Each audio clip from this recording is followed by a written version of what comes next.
What is this? It's one of the longest running arguments in science fiction. Wherever dudes with wraparound shades and a gun collection. Science fiction with Damien Walter. Is 1984 a warning against fascism or socialism? It's definitely not a warning against socialism. I will say that. Okay? It's not. That's ridiculous. It's definitely a warning against fascism, for sure. It is anti-fascist in his work. George Orwell was an anti-fascist. However, he was also anti-communist. Okay? He's one of those. He's British. Okay? This is how British people are. All right? Just don't lean into too much. Don't try to understand it. Okay? The CIA airdropped Orwell everywhere. Yes. It's one of those ways where people will say, oh, this is anti-authoritarian, okay? And anti-totalitarian, anti-authoritarian. It's anti-Stalin, and it's anti-Hitler. I think we all know what that looks like in practice. George Orwell himself was an anti-fascist of I guess he was of anarchist background, right? Yeah, he fought Franco in Spain, but he also literally ratted out literally communists. 1984. Hi there. Did you know that Orwell was just an all-around horrible human being? Well, he was a worse writer, which really is the major issue with him. If you didn't know, George Orwell was a snitch, a rapist, a racist, a colonial cop, and a CIA puppet, whether knowingly or unknowingly. His "it's okay to leave your nephew with me" mustache is only the cherry on top. First, about the man himself. The son of a British colonial officer from a wealthy landed family, he began his career as a British imperial official in Southeast Asia, basically a colonial cop. He was a little conflicted by his role, but not out of a conviction against the evils of imperialism and colonialism, but because the, and I quote, yellow faces, as he called them. Okay, I'll be honest with you. Hakim is way more aggro on Orwell. Because there is the good and the bad.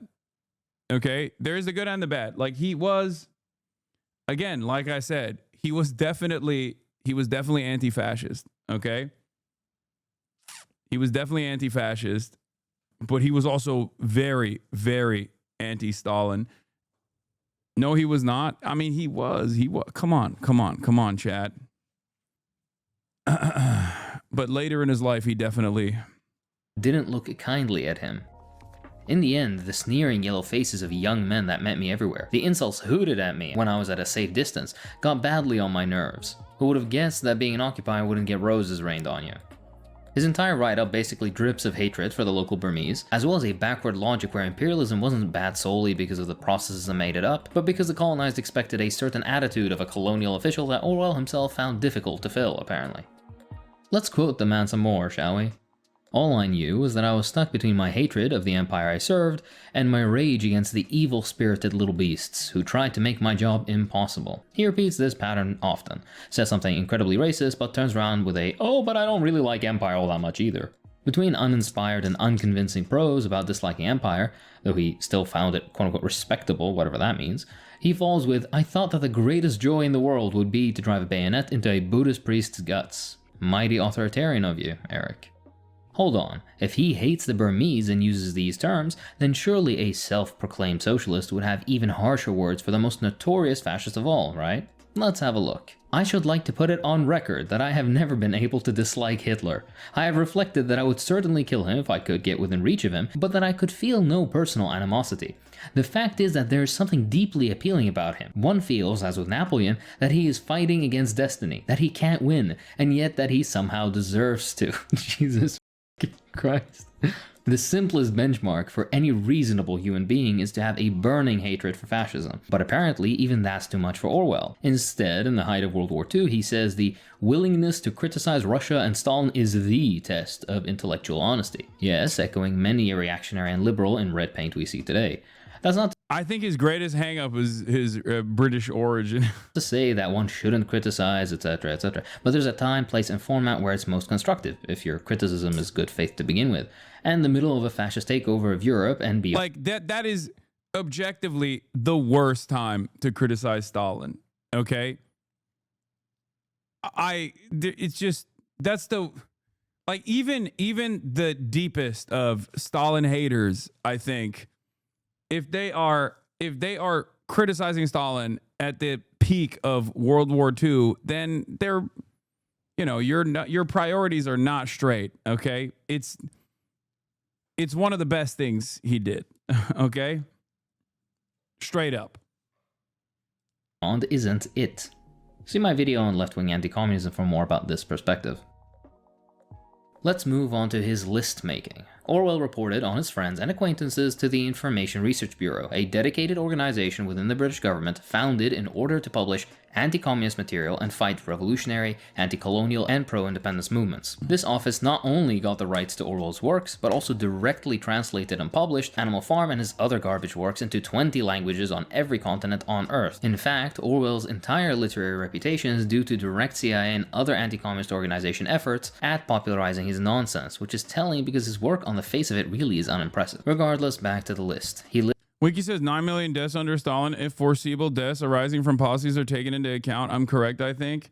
Yeah, I mean, it ranges from 9 million to 100 million or whatever the and if that calculation holds, any person currently that is not having children because it's just too costly is considered a death due to capitalism and a death due to, like, I guess, American-backed capitalism.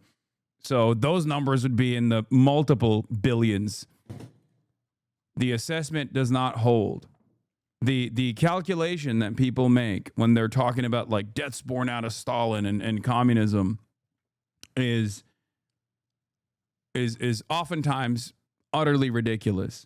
Mismanagement and famine aside, okay, which for the record was commonplace even at that point. You have to analyze the material conditions of Russia at that stage in time. You have to look at the productive capabilities. You have to look at, the likelihood of famine occurring in these areas, accelerated by mismanagement for sure, okay? And you have to also look at whether or not famine was commonplace in the aftermath. Like, I think that the worst aspects of Stalin revolve around the paranoia and at times not actually taking a more internationalist stance. I'm not a trop by any means, okay? Having said that, I do think that given the limited confines I'm understanding of the unimaginable sacrifice that the USSR took in World War II and how difficult it was for international cooperation when it came down to, like, defending Korea, for example, right? It was quite difficult for the USSR. And also I would go so far as to say Stalin was a little, not lived up necessarily, but genuinely thought that the West would be infinitely nicer in their and more collaborative in their stance in the post World War II environment. And that was wrong. Obviously, that calculation was, as far as foreign policy goes, that calculation was wrong. I don't even know how he would have been able to overcome that, though, given the unimaginable death toll of World War II. And then also the deep paranoia and the incredible amounts of jailing dissidents, limited amounts of technologically available surveillance state at the time, mismanagement. There's a lot of aspects of Stalin that is worthy of criticism. At the end of the day, when you look at it, the USSR no longer exists. You're going to get Chad into infighting frenzy, Lamau. If FDR was still in, or Henry Wallace, FDR's first VP, there would have been much more diplomatic order post-World War II. I agree. There's also the Russification initiatives as well. That wasn't too great as well. Yeah, there was a lot of issues. Anyway, The point is, if you take any sort of nuanced approach to this subject, a lot of liberals, they lose their minds. They'll be like, what the As far as W's on the board, Nazi annihilation, pretty good. Profound W. A centralization and turning the USSR from a backwater agrarian peasant state that was under the oppressive thumb of the czars into one that defeated the United States of America in the space race as the first country to send a human being, Yuri Gagarin, into space in an incredibly short amount of time. That is an unimaginable W, okay? Sorry, that shit, you can't take that away. You cannot take that away. It's true. Not 20 years, but still likely a relative short amount of time. Yes, it's an unimaginably short amount of time. Western countries benefited from 400 years of raping Africa, okay? Both literally and figuratively, whether it be the extraction of wholesale human beings in the form of chattel slavery, or even the bounties that they reaped off of empire. You might say, oh, well, Russia was an empire too. It's not even comparable. And also the distributive efforts of, or the distribution of said imperial bounty was not the same, clearly. So much so that there was a successful revolution in Russia as opposed to everywhere else. So at the end of the day, they were able to do that within the confines of the USSR in a relatively short period of time, an incredibly short period of time, as opposed to the development that took place in Western nations, descendants of continuers of the imperial legacy. This Paul Robeson, arguably one of the most famous people of the past century, airbrushed out of history because of his communist leanings, as very anti-white, a Wallace supporter in his snitch list, with zero evidence either in reality or within his deluded mind, aside from a typical racist presumption that wanting non-whites to be treated like human beings must mean you hate all whites as well. Yeah, all while losing more than 20 million people fighting the Nazi scourge. I'd say that's pretty impressive. Notes Jew and Jewess next to people many times incorrectly in a time where European Jews had just faced the Holocaust. Deutscher, Polish Jew. Dryberg, Tom, English Jew. Chaplin, Charles, Jewish? My guy, why is this so important to you? It makes you think. He also kept a paranoid list of names for himself, by the way, with the same weird pattern reproduced. Some liberals like to pretend that the lists were only to prevent these people from working for the Secret Service, but naivety is a liberal pastime, and so is absolute faith in nefarious institutions like the IRB, which played a significant role in things as diverse as the Suez Crisis and the Troubles. Why you wouldn't want people who could sabotage the propaganda efforts of an empire you supposedly hate so much, I have no idea, but it is telling.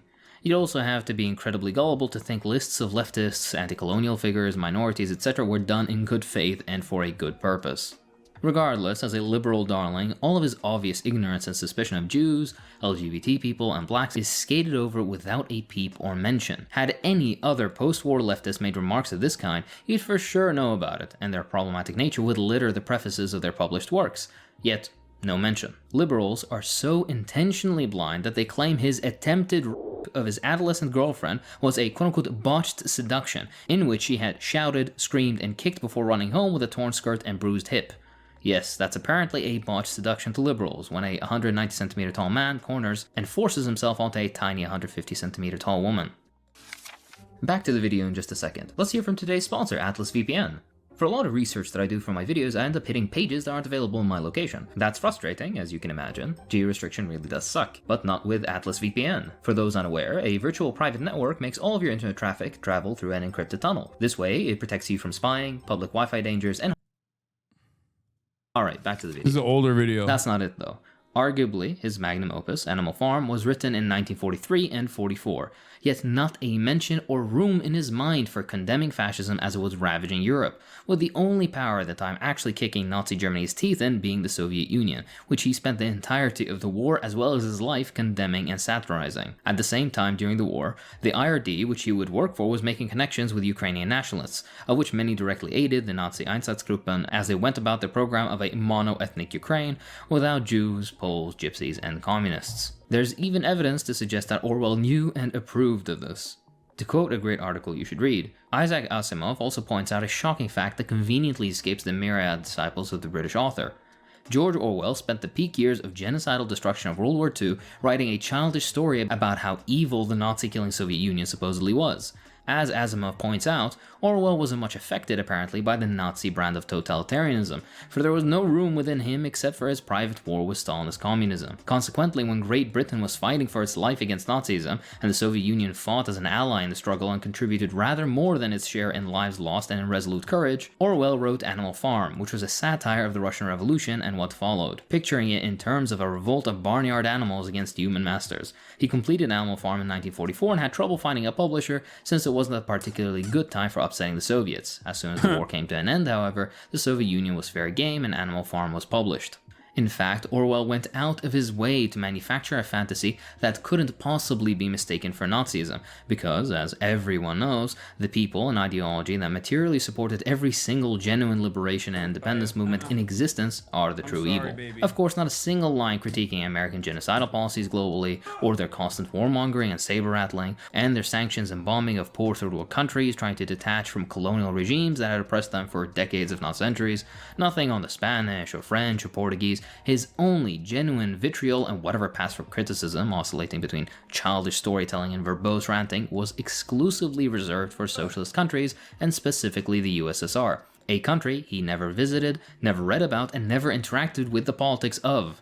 This point can't be understated. Orwell actually knew next to nothing about the USSR, and the misconceptions and ridiculous caricatures he reproduces both in his writing as well as his commentary are so Yes, bro. I'm chopped. I'm washed. I'm unk. Okay. I need a cane.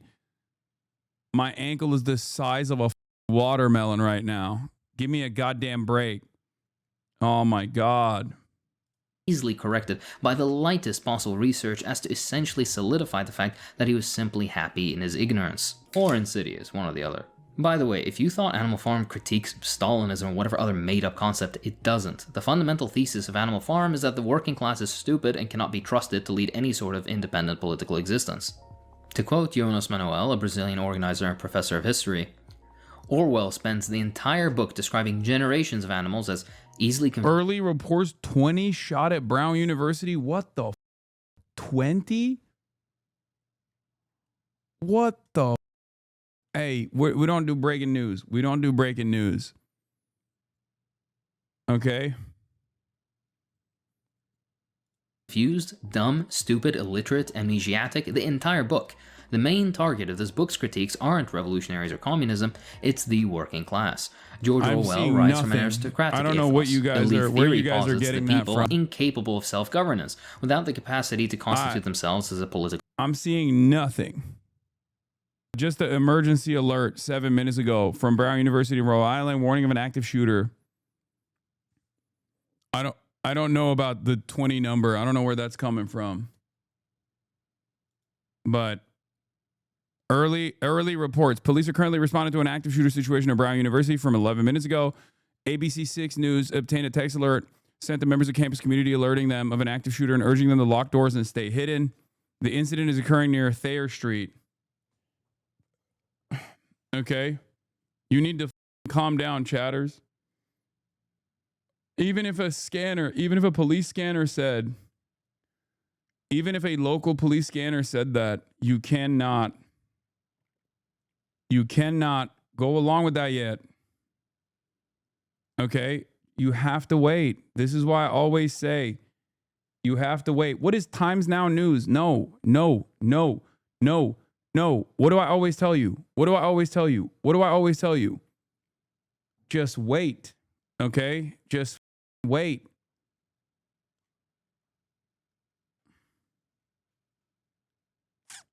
The thing is, like the police have the capacity to get shit wrong. They do it all the time, especially in the heat of the moment. Okay? Always a bit weird that chatters are so horny for you to cover breaking news that they have to be the first person to post the shit. Yeah.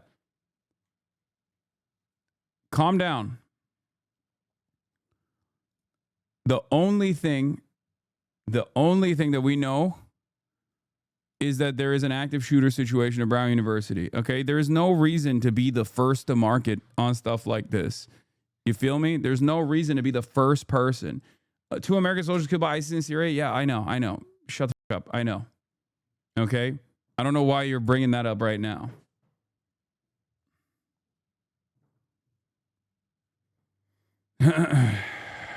Let's continue. Subject, and therefore always the object of dispute and manipulation by vying elites. The people lack the capacity for political self-determination, cannot build a political program or engage in autonomous political action. This is George Orwell's theory, borne out by his choice of metaphors. Animal Farm isn't a critique of revolutionaries, it's a critique of workers. It's an aristocratic manifesto against the working class. This book, Animal Farm, is a deeply reactionary book, displaying aristocratic condescension against the people, a book in which the working class appears as imbeciles. It displays all the marks of the bourgeois genre of elite theory, its historical metaphors for Soviet history, whitewash capitalists and imperialists. The USSR is shown as self-sabotaging while its enemies are completely absolved. This is George Orwell and is why he was so successful. I highly recommend you read the article. It's great and full of citations to further bolster the point. I don't want to subject you to excerpts of Animal Farm, after all. By the way, his hatred for the working class was even noticed by the people who fought beside and absolutely hated Orwell in Spain. 1984, on the other hand, doesn't even deserve to be commented on. To quote Asimov again, I read it and found myself absolutely astonished at what I read. I wondered how many people who talked about the novel so glibly had ever read it, or if they had, whether they remembered it at all. I felt I would have to write the critique if only to set people straight. By the time 1984 came out in 1949, the Cold War was at its height. The book therefore proved popular. It was almost a matter of patriotism in the West to buy it and talk about it, and perhaps even to read parts of it, although it is my opinion that more people bought it and talked about it than read it, for it is a dreadfully dull book, didactic, repetitious, and all but motionless. I generally recommend you read this entire review as well. The critique is excellent and really goes to show not only how bad the book is, but also how the literally 1984 types don't even bother to engage with the book. The reason why I have this, I guess, like more nuanced approach to 1984 is because, like, it's most commonly utilized by right-wingers who don't even understand the main message because they think it's like an anti-communist work across the board when they are literally the defenders of the exact 1984 style forms of governance. Okay? It's very, very frustrating and very annoying that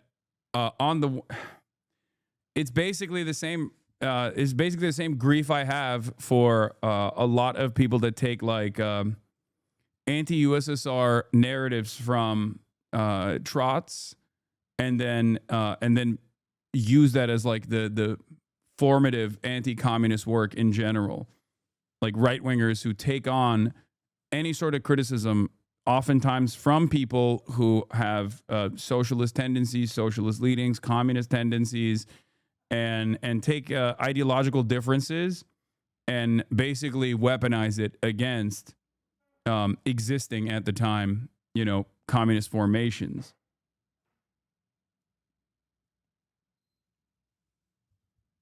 It's very frustrating.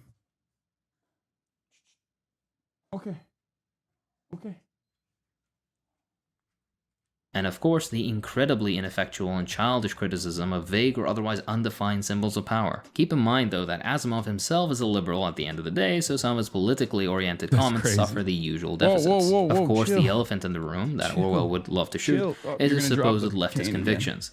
To quote a fantastic article from Red Sails, it is mistaken to imagine that children in the English-speaking world get Orwell's work drilled into them like a mantra because somehow genuine socialists managed to sneak his work past a censor that banishes the likes of Karl Marx and Malcolm X. From the beginning, this supposed socialist had published everything he could in a personal crusade against Marxism, as opposed to his preferred quote-unquote respectable English social democracy. This fact did not go unnoticed by the CIA and practically every other anti-communist outlet that existed.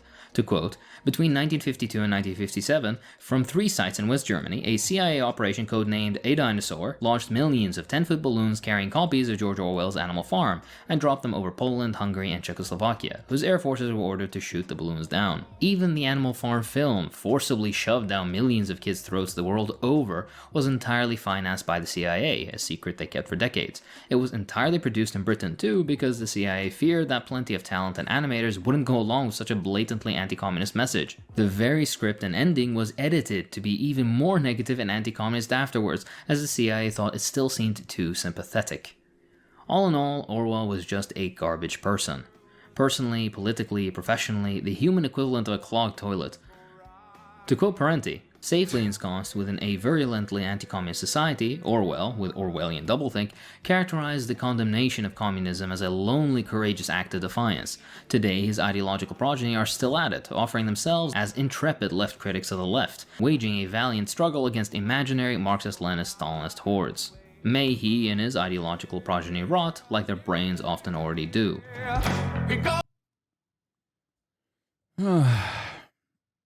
Listen, say what you want about Parenti.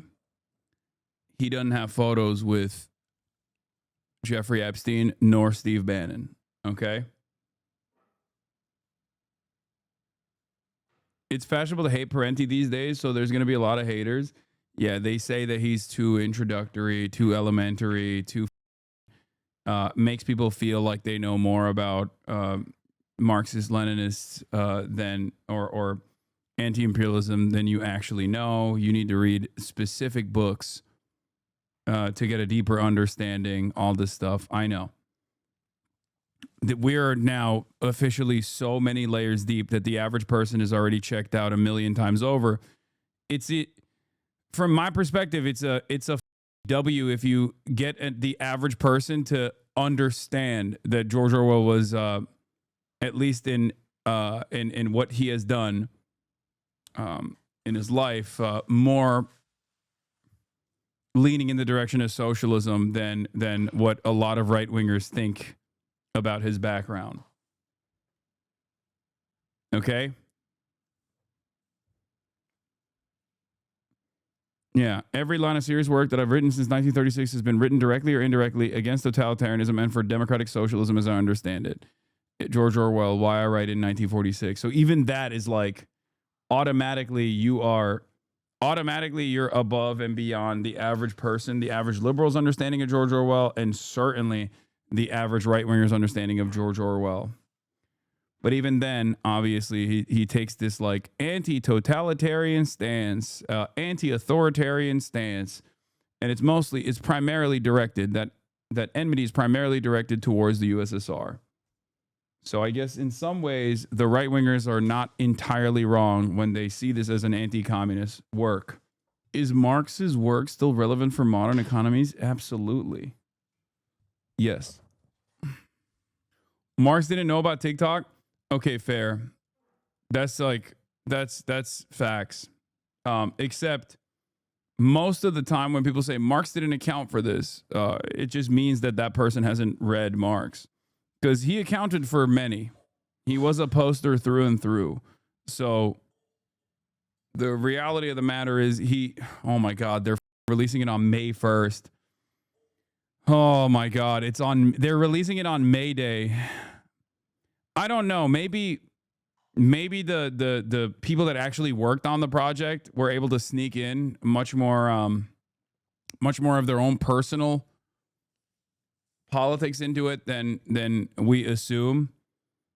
And the distribution saw it as an opportunity to do like anti-communist propaganda or something. I don't know. What is May Day? The Workers' Day? Yes. It's the actual International Labor Day. No, Marx really did account for a law. Marx accounted for commodity consumption devoid of commodity, i.e. NFTs, like he accounted for a laborless commodity. Yes, he did. He did account for a lot of the things that people say he didn't account for sure. But it's also just a framework. That's it. And that is the reason why that is the reason why it's so It's so solid and so reliable as far as like how you can do your analysis. Okay? Marx didn't account for me. I'm just OP as fuck. True. Are you beginning to see more anti-socials content now? Pluribus giving me bad vibes as well. I mean, I will admit, yes, Pluribus does seem to have some, I mean, maybe I'm wrong, but it gave me that anti-communist, it gave me anti-communist vibes as well. I really like it. It's beautifully shot, but having said that, ideologically, it does make me feel like it's definitely anti-socials, anti-communist. But we'll see. We'll see where it goes. I mean, it's mysterious. Who knows? I am not making any predictions on that so far. Because, like, I think the work itself is supposed to be anti-AI, but we shall see. Anyway, RIP Woke 2.0, 2025 to 2025. I'm pretty sure that the point is that is the critique of American exceptionalism shit, not anti-communist law.